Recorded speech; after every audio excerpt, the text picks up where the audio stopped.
Recording by Sargam studio Bodhgaya. जयबू ससुरवा जहिया भगिया जाग जैतो है नाना दो। जयबू ससुरवा जहिया भगिया जाग जैतो है नाना दो। जयबू ससुरवा जहिया भगिया जाग जैतो है नाना दो।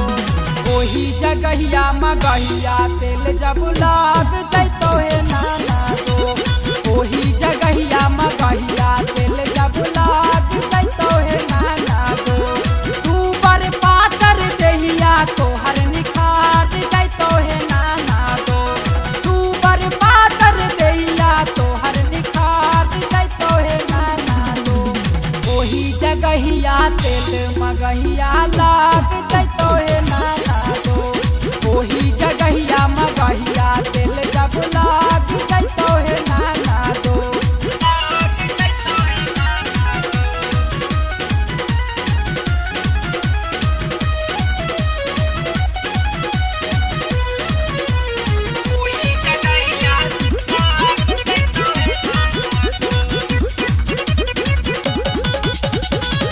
नई हल के पातर दहिया हो जाई फुलहार हो। जहिया पैनू नन तो पिया बाके प्यार हो। नई हर के पातर दहिया हो जाई फुलहार हो। जहिया तू पैनू नन तो पिया बाके प्यार हो। पहिला ही रतिया डोगवा भाग जैतो है नाना दो। पहिला ही रतिया डोगवा भाग जैतो है नाना दो। ओही जगहिया तेल मगहिया लाग जैतो है नाना दो। ओही जगहिया मगहिया तेल जब लाग जैतो है नाना दो।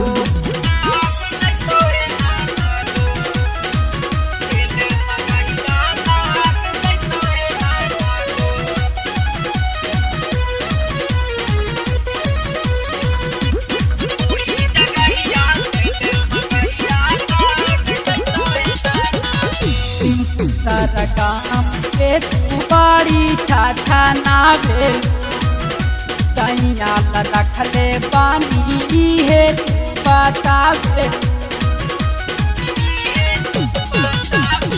सिंपू सरगम के तू बाड़ी छाछा ना भेलू। सैया रखले पानी है बतावे। दिलीप संजित बंधन खोले में लाग जैतो है नाना दो। दिलीप चोली के बंधन खोले में लाग जैतो है नाना दो। ओही जगहिया तेल मगहिया लाग जैतो